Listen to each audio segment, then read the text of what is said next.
think. John Bruce on Facebook: not many managers would survive a run of 1 victory in 14 games, especially in the back of their team's brutal performance in a top competition. And Bill Murray, not the one from the Ghostbusters, I think. When will the SFA realise that we need a new manager? His record is appalling and selection's abysmal. Half of the team cannot get a game for their club. Clarke should resign immediately. Sorry, I chuckled there because that, to me, seems a wee bit over the top. But what do you guys think? Go first, Scott. On you go. Don't all rush in. Yeah, well, the first chap on the hotline, I don't think his comments were unfair. Look, we are in a terrible run. I mean, it's been one victory in that friendly ahead of the Euros. What was it? 1-1 in 14. Gibraltar. It's not good enough. It's just not good enough, right? I mean, and okay, Steve Clarke's done brilliantly to take us to 2 major finals. I accept that, which has been brilliant. But there's no when we've got those finals. I mean, the 2024 showing was just atrocious.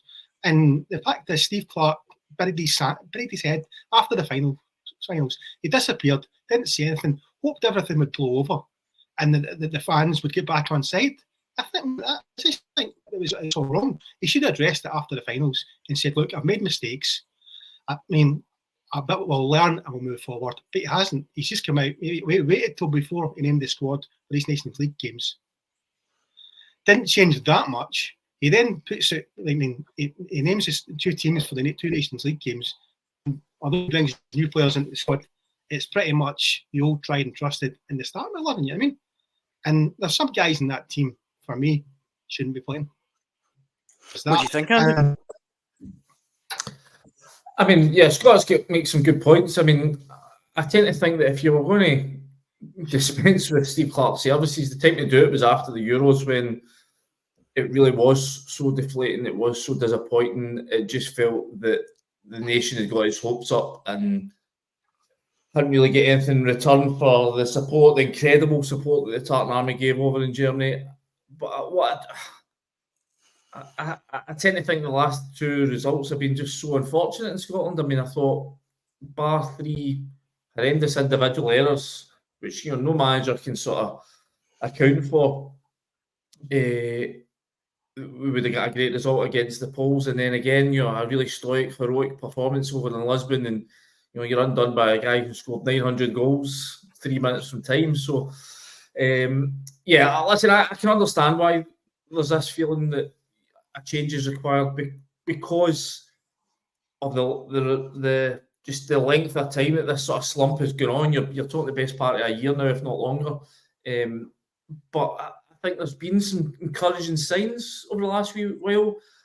I said I was obviously at Hampden for the game against Poland. I was on the Hotline Live that night, and I spoke then just about what I think the Tartan Army would be looking for is just something to give them a wee bit of freshness, a wee bit of excitement again. Because you know what football fans are like. When you get into this situation, when you've had a coach who's been there for 4 or 5 years, and if results do turn, it's just that they tend to think that things are getting a bit stale, and that tends to go against managers when they come under a bit of pressure, when they come under fire. So I'm surprised they didn't just throw in a Ben Doak from the start in Lisbon, or just do something a wee bit different, maybe a Max Johnson, or just something just a bit different, so you can at least turn around to the fans and say, "Well, listen, I gave you what you want, and if it didn't work, then that one's on you. Or if it did work, well, Steve Clarke's the brain of Britain for throwing them in." But the fact that Scott says he's stuck with the same guys, I mean, it was like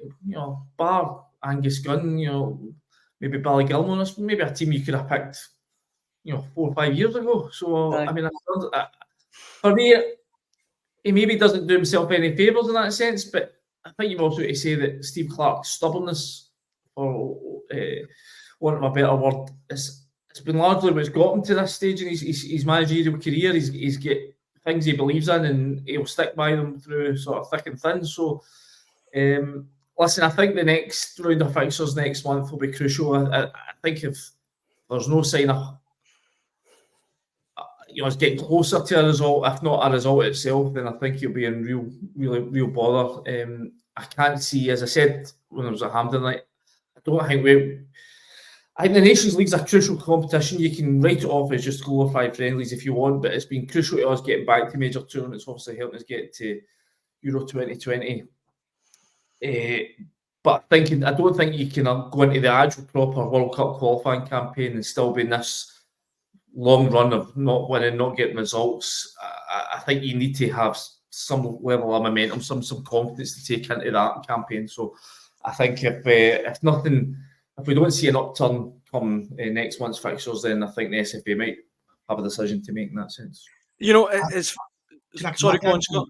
I don't think that's the case, Andy, at all. I don't think the SFA will do anything. I don't think the SFA are strong enough at the top end to make the call to sack the manager. And if Steve Clarke is to leave, he'll leave his own product with his decision. And I don't see him walking out because he wants a shot at the World Cup. So whatever happens, that's a fair point, Scott. But I just think at that point, the fan pressure starts coming into it, and then we've seen it how many times. As soon as the pressure gets applied to a chairman, a board, then the manager gets it the next. So, but it's the board. We're talking about the SFA here, though, aren't we? We're not talking about the SFA. They'll stand by Steve. You know what I mean? And you can understand why, because he got out to two major finals. You know what I mean? And they will win. I think that whatever happens in these Nations League games, Steve Clarke will still go into the World Cup qualifiers in charge. It's funny because I kind of sounds like I'm sitting in the fence here, but I actually kind of agree with you both. Like, I agree with you, Andy, in the sense that see if we go to like 1 win in 18 games, 1 win in 20 games, how can the SFA not look at that and go, listen, something needs to change here? But then I agree with you, Scott, in the sense that, look, Steve Clarke has got us to 2 tournaments. You know, we can all still remember, pretty fresh in my memory anyway, the decades of not getting to tournaments. So I think he's kind of earned the World Cup qualifiers, but I can't see him being sacked either. It's a weird kind of situation. It's